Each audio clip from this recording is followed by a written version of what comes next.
Good afternoon, I'm Victoria Kramer with a Friday edition of the KNOP Panhandle Roundup. And a woman is facing charges of arson following a house fire earlier this week in Sidney.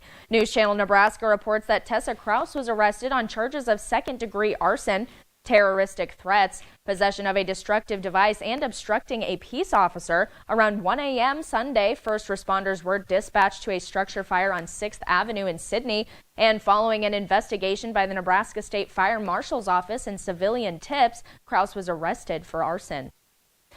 And a Texas woman is facing multiple charges following a traffic stop on Interstate 80 this week near Sidney. Sunday evening, a state trooper stopped a vehicle for speeding on I-80 near mile marker 65 east of Sidney. During the stop, the trooper attempted to arrest the driver. Tara Griffin of Chandler, Texas, resisted arrest, but the 39-year-old was taken into custody on charges of driving under the influence, possession of an open alcohol container, resisting arrest, and possession of a loaded shotgun in a vehicle, according to News Channel Nebraska.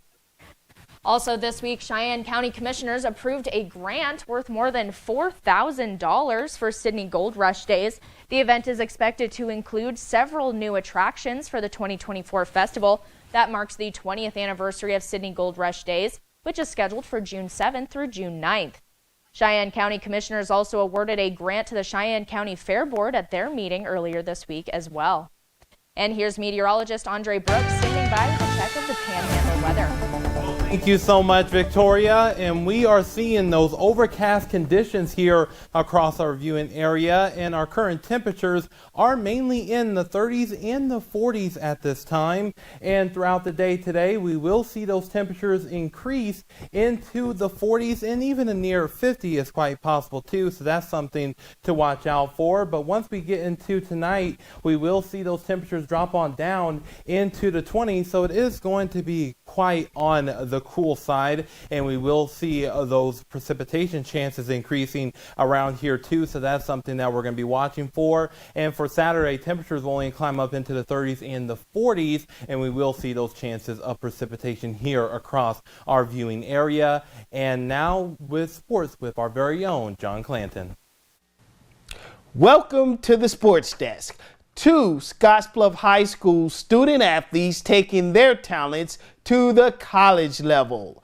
Ella Foote and Landon Amundsen signing for college teams on Thursday. Ella heading to Nebraska Wesleyan to become a student athlete and play volleyball, while Landon heading to Doane to become a student athlete and play basketball. Congratulations to both Bearcats. Meanwhile, North Platte Community College hosting a golf invite on Wednesday.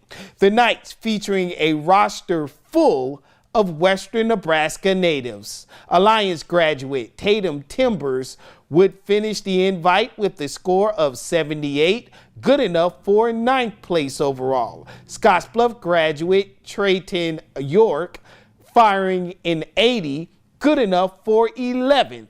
And Alliance graduate Kason Clark fired an 82 on the day. North Platte as a team, they would finish second in the invite behind McCook. That's all for sports. Everyone have a great day, and news back to you. See ya. Thank you, John. And in state news, Nebraska Board of Regents are giving the go-ahead to a major agenda. Alcohol sales will now be allowed at Husker baseball and softball home games starting tonight when Nebraska hosts Maryland at Haymarket Park. Additionally, Regents approved some design work for the Memorial Stadium renovation project. And in the final day of this year's legislative session, lawmakers passed a bill to give tax dollars for private education. LB 1402 allocates funds directly into the state budget for private school scholarships. The bill is a replacement for the Opportunity Scholarships Act, which Nebraskans will vote on in November. It gives tax credits to people who help fund scholarships for private education. And following the bill's passage, Jenny Benson, president of the Nebraska State Education Association, released a statement suggesting they could initiate another petition effort and legally challenge the bill's constitutionality. And a bill to simplify regulations around licensing child care providers across Nebraska has received the green light from both lawmakers and governor. It was signed into law earlier this week and hopes to address several regulatory issues for those providers. The bill aims to speed up the background check process for employees as well as optimize staffing for providers in rural communities that have low attendance during certain times of the year. It also makes it easier for nonprofits running child care programs to apply for tax exemptions. The law will take place in July.